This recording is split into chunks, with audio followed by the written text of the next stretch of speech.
This is the basic routine that we have in our home, and it's worked so well for us these past 15 years. It's something I've had to learn over time, and we've perfected it. But this fourfold structure is basically what we've been doing for quite a while, and it's working very well. Welcome to Our Life Homeschooling. My name is Sherry, Christian, wife to my high school sweetheart Nelson, and thankful mom to 10 incredible kids. I'm the author of the blog and YouTube channel Our Life Homeschooling, where I share homeschooling encouragement for everyday moms. I believe that motherhood is ministry, and homeschooling is simply an extension of parenting. My passion is to cheer on other moms who are at home doing the most important work of all, raising the next generation for the glory of God. Hi everyone, it's Sherry from Our Life Homeschooling.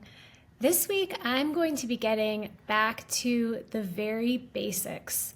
I'm going to tell you exactly what I would do step by step if I were homeschooling for the first time. This is also for those of you who are maybe in a rut. I've had this happen to me multiple times over the years. You've been homeschooling for a while, you're just go, go, go, and sometimes you just need to rein everything back in, start from square one again, and rebuild. And that's what this video is about this week, getting back to the basics. And the 4 steps I'm going to share with you are steps that I would build one at a time. So I wouldn't move on to the next step until you've really mastered the first step. And not that it has to be perfectly, but until you feel like you have a good grasp on it. If this is your very first year homeschooling, or if you're in a homeschool rut and just need to get back to the very basics, I would just want to remind you to begin with prayer. This isn't part of the 4 steps, but this really is the foundation for everything. I think back to my husband and I, when we first started homeschooling in 2010, it was not nearly as popular as it is now. And I really resonated with the story of Abraham in the Bible because God called him out to a country he didn't even know where he was going. And he was obedient, he was faithful, and God honored that. That's kind of how I felt with homeschooling. It was something that the Lord had called us to, and we wanted to be faithful and do it, but we didn't know where it was headed, and we didn't have anyone else in our family that was homeschooling at the time. And so it was something we really bathed in prayer, and I hope that is where you start, because the Lord has been so faithful to us. And looking back, it was, a little scary at the time, but I'm so thankful. This was such a great choice for our family, and the Lord knew better than we did where we were headed. If I were to start at the very beginning this year, having no knowledge of homeschooling, if I were just to start at the very basics, I would start with home management.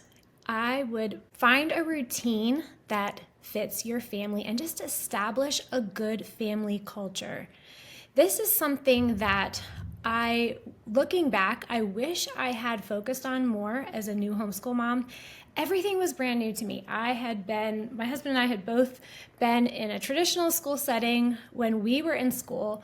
Homeschooling was brand new to me. I was reading all these philosophies, classical, Charlotte Mason, having kids spend time outside was such a big deal. And it wasn't that we didn't have any order in our home. It was more that I had no idea about homeschooling, and I wanted to make this work. I wanted to prove to myself and to our family that this was a great option, and it was. But because of that, academics was a huge focus for me, and I think we could have been better at we could have spent more time on some simple life skills, on basic routines in our home. And it wasn't that our kids didn't have chores or we didn't do any of those things. It was that the academic work took a top priority, sometimes to the detriment of the order in our home. So for number 1, home management, I think one thing that's important when you think about your family culture, about home management, is just a basic level of respect for authority. Kids just thrive on a loving, responsive mom, but they also need boundaries, and they need to know that whatever consequences you feel comfortable with, that you're going to follow through on those. Establishing a basic atmosphere of respect for authority is so important. Who is running the show? Are the kids calling all the shots? If that's the case in your home, then this is worth stopping and making your first lesson. Make this your first lesson, because you are going to be miserable in homeschooling if your kids have no respect for your authority. Homeschooling will not be fun for you, and it won't be fun for the kids. They're not going to learn. And not that kids are not going to be obedient all the time. This is always a constant struggle. We want our kids to listen, and we want to be responsive and understanding for them, but they must understand that mom is looking out for their best interest, and there are consequences for stepping outside these boundaries that we've put for their safety, and that I will follow through on those for their good and for the good of the family. Also, under home management is just some basic routines and order. So when our kids are 3 years old, we start with the 3 rules: get dressed, make your bed, and brush your teeth. These are 3 things that are just simple for a 3-year-old to understand. Make your bed, brush your teeth, get dressed. That gives them something to do when they first wake up. And if you know kids at this age, they want to be productive. They want to be doing what adults are doing. They're busy. Usually, if they have no direction, they're like pulling things out, dumping things. And it can be stressful on a mom, but if you have something in place for them that they're expected to do, that is going to help.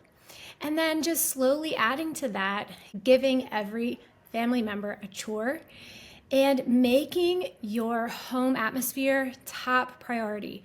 Your home doesn't have to be perfect, but having a daily routine.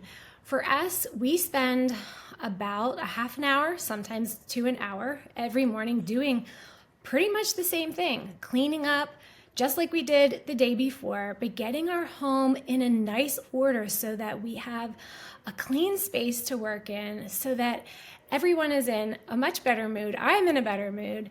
This is the first basic step. And if you need to stop and make this your only step at first, that's okay, because you'll get the other places faster. Maintain some order in your home. It's going to really enhance the atmosphere in your family, and it's going to make homeschooling so much smoother.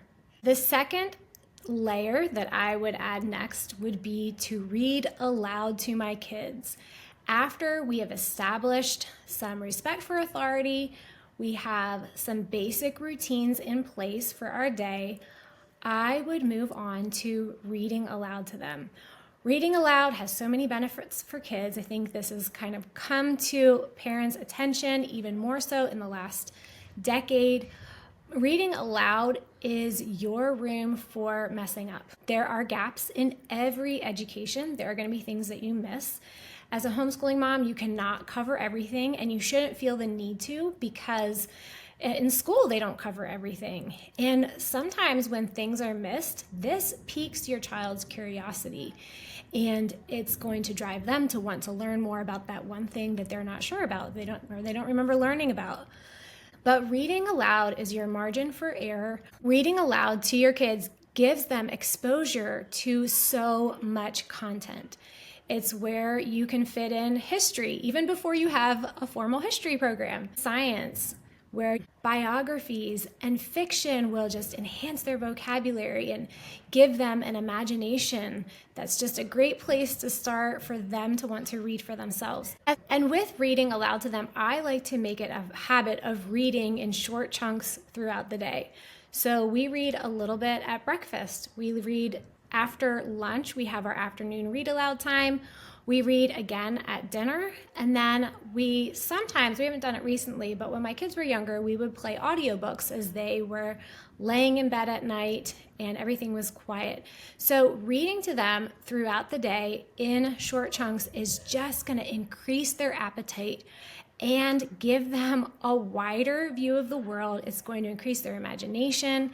This is a great place to start. In fact, when parents are worried about a child that is struggling with reading, I just highly suggest scaling way back on the actual reading lessons and really increasing the read aloud time, because they're being exposed to so many ideas, and it's just going to give them a desire to want to read on their own. They're going to want that skill that everyone else has that they don't have. And that is what's really, really necessary for them to start reading. They have to want to. They have to want to be able to read. The third layer that I would add in after we have a good home routine, after we are spending time throughout the day just in small chunks reading together, I would begin with the 3 R's: reading, writing, and math. And truthfully, for us, many times we have 10 kids, ages 2 to 20. Throughout our years of homeschooling, I was pregnant or breastfeeding. So there were just many times that I had to bring it back to the basics. We stopped homeschooling altogether, sometimes for a week or two, just to adjust to a new baby. And then I would just slowly bring it in one thing at a time. And when I did, I started simply with exactly what I'm telling you: a home routine, reading aloud to the kids. Thirdly, reading, writing, and math. We would just keep it to the very basics. Make sure we're getting in reading, writing, and math every day. And if you're a new homeschool mom, you're doing this for the very first time, I would just start with the oldest child. Get them to a place where they are more and more becoming independent, because that is the ultimate goal. We want them to be intrinsically motivated to keep learning on their own. So get them started reading, move them towards independence, get them writing, spend time. I talk a lot about Copywork. That's something that has just been such a super tool in our homeschool.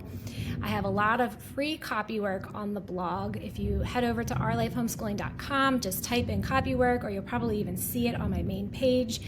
Copywork is something that is just so easy to do and yet is so effective. Get them reading, writing, and teach them the fundamentals of math. Start with your oldest child. As they slowly become more independent, then I would work with the next child. And that's pretty much been my method with our kids. And when I say get them independent, it doesn't mean that you're like leaving off. You're still checking in every day, but you're giving them more and more freedom to work on their own. And then when you check in with them, maybe initially you'll have them read a sample from the book chapter that they read that day. So you can just hear for yourself how they're doing in reading. Look over their math. Go over which ones they got wrong and correct them together. Look at their writing, discuss the words that are misspelled, discuss their handwriting, sentence structure, all those things. So it doesn't mean you're just handing them off and it's over. You're still checking in, but it's more loosely, and they're moving on, they're moving forward more and more on their own. The final thing that I would add in, if I were getting back to the basics, the last thing I would add in would be the beautiful subjects, the content areas like history, science, music, art, hymn study, nature study, all of these things. With science and history, we've done this somewhat in morning time, somewhat the kids have done on their own. For science, some of them are reading their science work as part of their daily checklist. That's also something that once kids are independent, you can give them a daily checklist. It's wonderful. I make one daily checklist that shows the whole week, what they're supposed to do every day for a whole week. It doesn't change. I don't write down chapter numbers, page numbers. It's just each subject that they're doing, and they get an idea over time of how much I expect them to move forward in each subject every day. But we keep that one checklist, keeps it really simple. So some of our kids do science on their own. For history, some of our kids do Veritas Press, self-paced history lessons. These are excellent. And we also cover history in read aloud time. But for the most part, We cover the beautiful content areas in morning time. We don't spend a lot of time doing it, but we do a little bit every day. Morning time, if you're unfamiliar with it, it's the part of the day where we gather. You don't have to do it in the morning time. Some people do it other times. I think people even have different names for it. For us, it's easiest to do after breakfast when we're all already gathered. We'll sit down. We have some subjects that we do daily. Some subjects we do just on a looped schedule. Daily, we do Bible reading, hymn study, memory work, scripture memory. And then the loop schedule would be all those extra things that we have in there, like geography, nature study, composer study, artist study, grammar. We have some other things in there. I make a morning time notebook for our kids every year for our whole family. I print one copy off for each of my kids, put it in a notebook, and it stays in a bureau drawer in our kitchen. We get it out every morning. Everybody has this visual right in front of them of everything that we're going to be learning together in morning time for the whole year. It's such a handy tool. You can take a look at the simple morning time notebook that we use, that we're going to be using for this next year on the blog. I've made it available to those of you that are interested. It's just so nice to have a visual. I did this for many years, actually, without giving each of my kids a morning time notebook. I was the only one that had it. And when I stopped and printed one out for each of them, so we all had that visual tool right in front of us, it made a complete difference. So that is where we add in all those extra subjects that sometimes get pushed by the wayside for the more formal subjects that are crucial, like reading, writing, and math. Those are the most important things. But we fit in this extra truth, goodness, and beauty in morning time. For me, these content areas are just the icing on the cake. When we get to it, it's great. If we don't, we just peel back and do the necessities. In these basic steps that I've laid out for you today, we scale back to those. But when we're having a good day, these 4 things are happening. And actually, I have laid out for you really what our basic routine looks like every day. It's a little bit out of order. If you've watched any of my videos, our day is 4-fold. We wake up, we have breakfast. After breakfast, we have morning time. After morning time, we have chores and cleanup. So I stand and announce everyone's chores. We talk about any extra things that are going on, anything anyone needs to be made aware of, and then we all split up and we do our home cleaning. This is the time when we get our home ready for learning. The third thing is independent work, where they get out their checklists and go down through each subject of what they're expected to do for the day. We break for lunch and going outside, and then the last part of our day, when our little ones are down for naps or quiet time, I read aloud to the kids. So this is the basic routine that we have in our home, and it's worked so well for us these past 15 years. It's something I've had to learn over time, and we've perfected it. But this 4-fold structure is what we've been doing for quite a while, and it's working very well. But if I had to scale it back, I would go back to that very first step, home order, establishing some respect for authority in your home and some basic routines, like for a 3-year-old, get dressed, make your bed, brush your teeth, and then adding in some chores. We do these by zone. I think I forgot to mention that, but just breaking up our home into zones so that every area is getting covered each day. And sometimes it takes a while.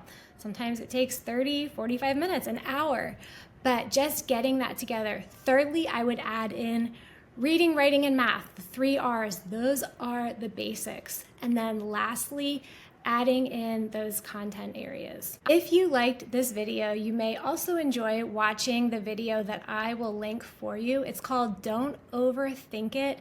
Are you overthinking homeschooling? And also, I'd love it if you leave a comment. If you've been homeschooling for a while, leave a comment and tell us the basics in your homeschool.